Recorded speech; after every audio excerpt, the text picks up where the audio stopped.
지금 성가대가 드린 이 찬양을 아주 오래전에 어느 목사님 어머님 그 회갑 때인데 갑자기 저보고 찬양을 하라고, 그래서 그 찬양을 제가 드렸습니다. 그랬더니 이제 끝나고 났는데 그 목사님이 그런 얘기를 했습니다. 아니 이 목사님은 어떻게 처음에는 유행가를 하는지 알았다고 그렇게 얘기를 했습니다. 아름다웠던 지난 추억들 그렇게 나가니까 그 중반까지는 마치 유행가 같았다 그렇게 표현했습니다. 그런데 그 내용이 참 좋습니다. 특히 3절 같은 경우에는 그 제자들의 그 아주 복잡했던 그 상황을 전달해 주는 것으로 그렇게 우리는 이해가 됩니다. 왜 제자들이 그 풍랑일 때 두려워했는가? 그건 아마 생명이 연관되어 있기 때문에 그럴 것입니다. 이 세상에서 가장 귀한 것은 생명입니다. 인간에게는 생존해 가려고 하는 욕구가 있고 또 생존을 풍성하게 하려는 그런 욕구도 있습니다. 그래서 생존에 대해서 초월해 보려고 하는 이런 욕구, 다시 말하면 영원히 살고자 하는 이런 욕구는 어떻게 보면 오직 인간만이 가지고 있는 영역으로서 이것이야말로 한편으로는 부질없는 것이라고도 보겠지만 또 한편으로는 인간의 조건을 이루는 것이 아니냐 하는 것입니다. 사실에 있어서 인간의 생명은 단기간에 끝나는 것은 아닙니다. 육체의 경우에는 이 땅에서 정해진 수명대로 살다가 끝나지만, 그러나 육체 안에 머물러 있던 영혼은 또 다른 세계로 입성하기 때문에 그러한 것입니다. 요즘에 제가 카톡에 이제 와도 카톡이 온 것을 이렇게 제가 신호를 받지 못하게 옵션을 정해 놓으니까 받지 못했는데 아마 며칠 내에 일일 겁니다. 교우 한 분이 저에게 어느 화가가 지옥을 그려놓은 게 있다 그래서 이제 보냈는데 제가 미처 그것을 아직 보지 못했습니다. 근데 오늘 아침에 그것을 보니까 너무나 무섭다 이렇게 말하면서 자신이 무서운 게 아니라 예수를 모르고서 지옥에 가는 그 영혼들이 정말 무서운데 그것을 어떻게 해야 될지 모르겠다 그러길래 제가 그랬습니다. 저주와 가는 지옥을 어떻게 말리겠나 제가 이렇게 말했습니다. 그랬더니 그래도 가슴이 아프지 않는가? 입장 바꿔 생각해봐라. 그 사람들은 지금 우리를 불쌍하게 여긴다. 예수 믿는 그 바보들, 주일날도 놀러 다니지도 못하고 세상에 속해 있는 그런 삶을 사는 우리를 이제 우리 보고 바보라고 한다고 제가 그렇게 자기 조각하는 길을 닦을 수는 없다. 하지만 우리가 그래도 최선을 다해서 하늘나라가 있음을 우리는 전해야 된다라고 그렇게 얘기를 했습니다. 현대사회를 흔히 산업사회라고 말합니다. 산업사회라고 하는 것은 농사하는 인구보다 농사하지 않는 사람이 압도적으로 많은 사회를 말합니다. 과학이 발달하고 기술이 발전해서 무엇이든지 원하는 대로 대량으로 만들어내는 그런 사회입니다. 그래서 사람들이 살기에는, 육체적으로 살기에는 불편이 점점 없어지는 그런 사회를 산업사회라고 말합니다. 에릭 프롬은 오늘날의 그 인간 사회 특성을 시장성 성격이라고 표현했습니다. 인간을 상품화된 가치로 보고 있고 또 교환 가치를 기초로 두고 인간을 보고 있기 때문에 자기의 주가가 얼마라는 것을 알고 있다는 그런 말이 되겠습니다. 만약에 인간 사회가 이렇게 시장 성격으로만 전락해서 간다면 앞으로 쓸모없는 노인들의 사람의 대우받지 못하는 그런 이상한 시대가 될 수도 있습니다. 지금도 사실 그렇습니다.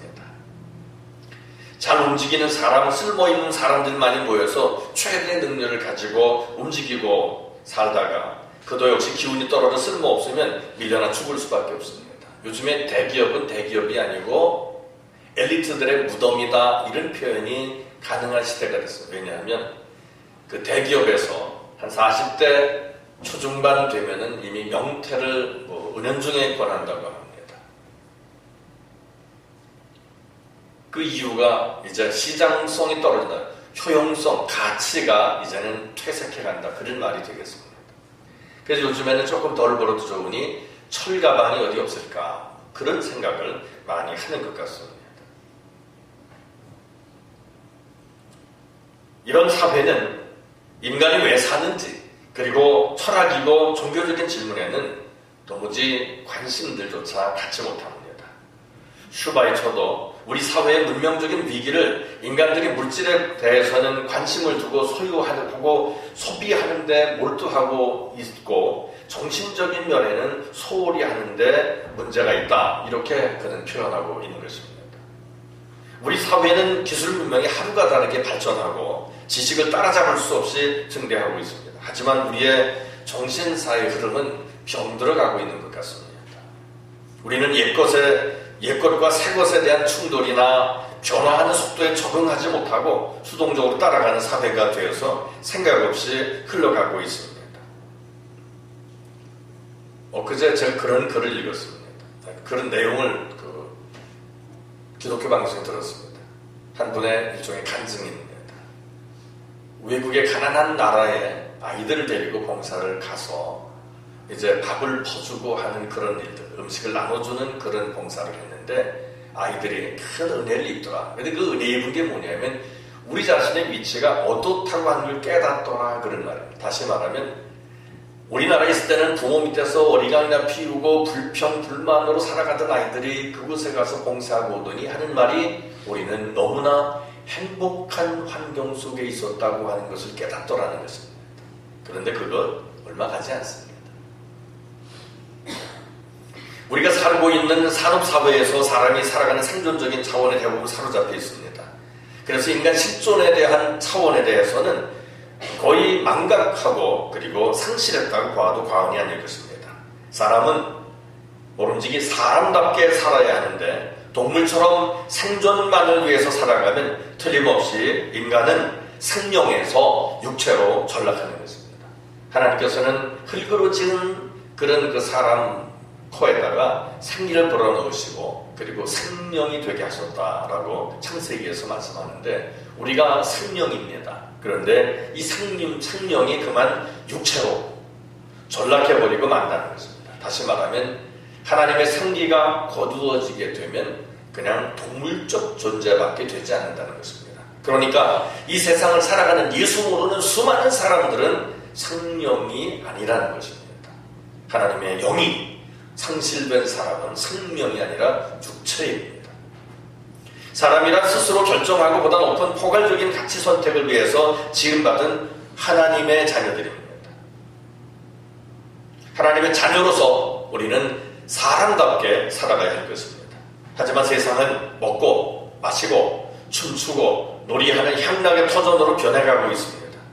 인생은 먹고 마시고 놀고 춤추고 향락의 놀이터가 아닙니다. 인생은 주님 말씀에 의하면 천하를 주고도 결코 바꿀 수 없는 아주 귀중하고도 고귀한 존재라고 말씀하셨습니다. 그러기에 하나님의 형상대로 지음받은 우리는 이 세상에서 함부로 살아가서는 아니 되는 것입니다. 다시 말하면 마귀의 영향력 안에 들어가는 삶을 살아서는 아니 된다는 것입니다.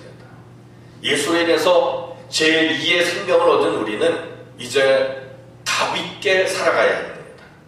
그리고 어둠의 세력과 결탁하게 되는 그런 실수하는 일이 없이 살아가야 할 것입니다. 요즘 심각한 사회 문제 중에 하나가 여고생들의 흡연이다라고 말합니다. 남학생들은 왜 얘기하지 않느냐면요, 여학생의 45% 이상이 흡연하고 있다고 합니다. 서울의 한 카페 주인의 이야기로는 카페에 출입하는 여학생들의 50%가량이 흡연한다고 합니다. 어른에게도 해로운 담배가 남자도 아닌 여학생들이 저항감 없이 무분별하게 담배를 피우는 일들은 인간의 삶에 대한 반항이고 가치관을 모르는 병든 사회의 축소판이다라고 볼 수밖에 없을 것입니다. 순수하게 자라야 할 영혼들이 병들고 정신이 병들어가고 있는 것은 사람이 어떻게 살아가야 하는지 그 길을 모르고 있기 때문인 것입니다. 어떤 사람들은 그런 말합니다. 지금이 때가 오는 때인데 예수라 믿고 그렇게 사느냐라고 말합니다. 그러니까 세상에 속한 사람들은 예수 믿는 정신병 걸린 사람으로 치부합니다. 하지만 하나님의 형상대로 지음받은 사람들이 하늘의 고귀한 뜻을 세우지 못하고 육신에 끌려 살아가는 것이야말로 정신을 잃어버린 정신병에 걸린 것이다 라고 말해도 틀림이 없을 것입니다. 그리스도 없는 세상을 살아가는 사람들, 하나님을 모르는 사람들이 가는 길에는 소금물을 마시고 갈증을 느끼는 것과 같습니다. 바다에 피루하는 그런 사람들이 바닷물을 먹으면 더 빨리 죽게 됩니다. 이 세상에 물질이 아무리 많이 있다 하더라도 거기에 취하게 되면 일찍 그 생명을 잃어버리게 됩니다. 하나님은 우리를 사랑하셨습니다. 인생의 길에서 방황하는 우리를 위해서 하나님께서는 독생자를 세상에 보내시고 그리고 인생의 방황을 멈추게 하셨습니다. 하나님은 우리를 버리신 것이 아닙니다. 주님은 우리를 위해서 살 길을 열어놓으셨습니다. 이 베인봉이라고 하는 사람이 쓴 그런 수기가 있는데 그 제목이 희한합니다. 하나님, 제가 졌습니다. 이런 수기입니다. 한 살 된 딸을 남겨둔 그의 아내가 자궁암으로 세상을 떠나고 자신은 치료하기 어려운 피부병, 한센시병에 걸렸습니다. 쉽게 얘기하면 나병입니다. 또 다른 말은 문둥병이라고 말합니다. 그는 자살하려다가 그만 병원으로 옮겨져서 소록도에서 12년 동안이나 수용되게 됩니다. 그리고 그는 그곳에서 잃었던 하나님을 찾아 고백하는 수기를 쓰면서 하나님, 내가 졌습니다 라는 그 제목의 글을 썼다는 것입니다. 그 사람은 하나님을 대항해서 타락한 인생을 살아가던 사람이었습니다. 그러던 그가 소록도에서 주님을 다시 찾아 육신은 죽어갔지만 그리스도의 손을 잡고 그의 영혼이 다시 살아나기 시작했던 것입니다. 이 세상에는 하나님을 상대로 해서 싸우려고 하는 사람들이 얼마나 많은지 모릅니다. 소위 교회 다닌다는 사람들, 또 예수 믿는다고 하는 사람들도 하나님과 더불어 동행하는 것이 아니라 하나님과 더불어 역행하고 더 나아가서 싸우려고 드는 그런 사람들이 얼마나 많은지 모릅니다. 이런 사람들은 성경에서 어리석다라고 표현합니다. 인생길은 우리가 알다시피 누구나 미지의 길입니다. 그러기에 사람은 결코 착각해서는 안 됩니다. 하나님이 부르실 때 죽지 않을 사람 없습니다. 그리고 모든 사람은 죽음 뒤에 심판이 있다고 성경이 표현하고 있습니다. 우리가 비록 우리 중에 감옥에 갔다 오지 않은 사람이 있다 하더라도 그래서 죄가 없다는 것은 아닙니다. 로마서 3장 11절에 보면 의인은 없나니 하나도 없으며 라고 말씀합니다. 또 시편 143편 2절에도 보면 주님의 목전에는 의로운 인생이 하나도 없습니다. 다시 말하면 주님의 눈앞에서는 의로운 사람이 하나도 없다, 그런 말입니다. 요한일서 1장 8절에 보면 만일 우리가 죄 없다고 하면 스스로 속이고 또 진리가 우리 속에 있지 아니할 것이요 만일 우리가 죄 짓지 아니하였다 하면 하나님을 거짓말하는 자로 만드는 것이다 라고 말씀합니다. 우리가 제 아무리 양심적으로 살고 사회에서 아무런 부도덕한 일을 하지 않았다 하더라도 우리 모두는 하나님 앞에서 어쩔 수 없는 죄인들입니다. 미국의 억만장자였던 울드라고 하는 사람이 있습니다. 이 사람은 죽음을 앞두고 이런 말을 남겼다고 합니다. 나는 세상에서 가장 비참한 사람이다. 돈밖에 몰랐다, 그런 말입니다. 벤자민 프랭클린은 이런 말을 했습니다. 돈은 인간을 절대로 행복하게 만들어줄 수 없다. 돈이 많으면 많을수록 공허한 마음 메울 수가 없고 행복보다는 불행을 더 느끼게 한다라고 말합니다. 그 우스갯소리로 로또 맞은 사람들 치고 그 가정이 평안한 가정이 거의 없다고 합니다. 우선 남편이 로또가 맞으면 소리 소문 없이 이혼 수속을 밟는다고 합니다. 여자가 맞아도 남편과 이혼하려고 한다고 합니다. 자기 눈에 보이는 이상을 찾으려고 한다, 그런 이야기입니다. 더 많아지면 더 다른 일을 하겠죠. 그러니까 재벌들 치고 세컨드가 없는 사람이 아마 거의 없을 걸로 보이는데 남편이 너무 잘 되길 바라는 사람은 남편을 놓아보내는 것과 같다라고 보시면 돼요. 여자를 파워우먼으로 만드는 것은 그 여자를 놓아보내는 것과 같다라고 생각해요. 다시 말하면 우리 인간은 폐역하다, 그런 말입니다. 인간은 행복하기를 원합니다. 그러면서도 행복해하는 방법을 모릅니다. 그래서 재물과 명예와 육체적인 쾌락과 활락을 즐기는데 급급해하고 있습니다. 이것은 사람을 사람답게 하지도 못하고 또 사람으로 하여금 행복하게 만들어주지도 못하는 것입니다. 그렇다면 행복은 어디에 있는가? 행복이 없는 것은 아닙니다. 그러나 만약에 행복이 아닌 것을 붙들고 행복한 것처럼 살아가는 착각은 하지 말아야 된다는 것을 우리는 기억해야 합니다. 하나님이 계시지 않다라고 하는 착각도 하지 말아야 합니다. 천당과 지옥이 없다는 착각을 했어도 안 될 것입니다. 생명의 내일을 우리는 알고 살아가야 하는 것입니다. 천국이 믿어지지 않는다면 지옥도 믿어지지 않아야 되는데 이상하게 천국은 없다고 하는 사람도 지옥이 있는 것은 또 믿는 이상한 일을 보게 됩니다. 우리는 어떻게 될 것인가 그리고 어디로 가게 될 것인가를 알고 이 땅에서 남은 생명을 살아가야 할 것입니다. 오늘 우리가 살아있다고 하는 것은 하나님이 주신 그 생명의 기회다라고 우리는 기억해야 합니다. 생과 사의 분기점이란 우리의 영원한 사화를 결정짓는 것입니다. 이제 우리는 죽은 후에 모든 기회를 잃어버리게 된다는 그런 사실, 그리고 죽기 전에 제2의 생명을 찾아야만 한다는 이런 놀라운 진리를 우리가 오늘도 깊이 명심해야 할 것입니다. 잠언서 12장 15절에 보면 미련한 자는 자기 행위를 다른 줄로 여기나 지혜로운 자는 권고를 듣느니라 라고 말씀합니다. 성경은 사람들에게 생명의 길을 가르쳐주고 있습니다. 이 자리에 우리 모두는 마음의 준비를 해야 합니다. 비록 이 세상에서 가장 어리석게 보인다 하더라도 우리는 예수밖에 없음을 고백할 수 있어야 합니다.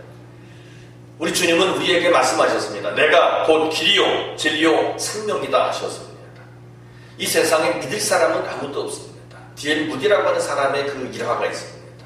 어느 날 아들을 선반 위에다 올려놓고 그리고 밑에다가 덤불을 깔아놓은 뒤에 그리고 아들에게 말했습니다. 여기 아래 아빠가 있으니까 뛰어내리라.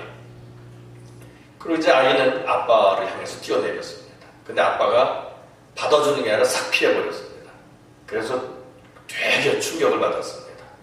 그리고 이제 그 우는 아이에게 그 무디가 유명한 목사지요. 무디가 이런 말을 했습니다. 이 세상에 믿을 사람은 아무도 없다는 것을 알아라. 오직 믿을 분은 하나님밖에 없다라고 산 교육을 자녀에게 시켰다고 합니다. 우리는 진리가 되시는 예수 그리스도를 믿어야 합니다. 우리로 하여금 하나님을 알게 하는 예수 그리스도를 믿어야 합니다. 주님을 위해 충성할 것이냐 아니면 내 욕심을 그냥 감수할 것이냐 하는 그런 딜레마는 우리에게 여전히 존재하고 있습니다. 특히 가장 쉽게 나타나는 것은 10의 1조 문제만 해도 그렇습니다. 모든 것이 하나님의 것이다라고 우리가 인정을 하려고 말은 합니다만 10분의 1만 달라고 하셔도 우리는 생각을 합니다. 그래서 그것까지도 자기 것으로 삼습니다. 그러면서 주님의 것, 귀한 것들을 더 가지려고 하는데 이런 게 우리의 욕심입니다. 그리고 예수를 믿는다라고 말하기는 쉽지 않은 사람이라고 하는 것을 우리는 깨달아야 하는 것입니다. 예수 믿기를 주의 이름으로 축복합니다. 말씀은 진리입니다. 말씀을 생활화해야 우리에게 영원한 생명과 더불어 그 생명의 풍성함이 더해지게 되는 것입니다. 인생은 단 한 번 가는 길이기 때문에 누구든지 예수를 만나야 합니다. 누구든지 예수 안에서 하나님의 자녀가 되는 권세를 주셨음을 우리는 믿어야 하는 것입니다. 하나님의 자녀가 되는 길은 오직 예수 안에 있는 것 외에는 없습니다. 예수 안에 있기를 축복합니다. 하나님은 우리에게 제2의 생명의 기회를 주시기 위해서 불러주신 것입니다. 이 자리에 우리 모두가 예수로 인해서 제2의 복된 생명을 소유하게 되시기를 거룩하신 주 예수님 이름으로 축복합니다. 아멘. 기도합니다. 거룩하신 주님, 크신 사랑과 은혜를 감사합니다. 많이 부족한 저희들입니다. 하지만 주께서 저희들을 사랑하셨고 그래서 십자가에서 피 흘려 죽으심으로 멸망에서 영생으로 건져주셨습니다. 이제 구원받은 자로서 제2의 생명을 헛되이 여기지 아니하고 오직 예수로만 구주 삼으며 이 땅에서 영생의 풍성함을 더해가는 삶을 살아감으로 주님 앞에 영광을 돌리게 하옵소서. 오직 예수만이 우리의 생명이심을 믿는 믿음의 고백이 저희들의 삶에 영원히 계속되기를 소망하오며 거룩하신 주 예수님 이름으로 기도 올립니다. 아멘.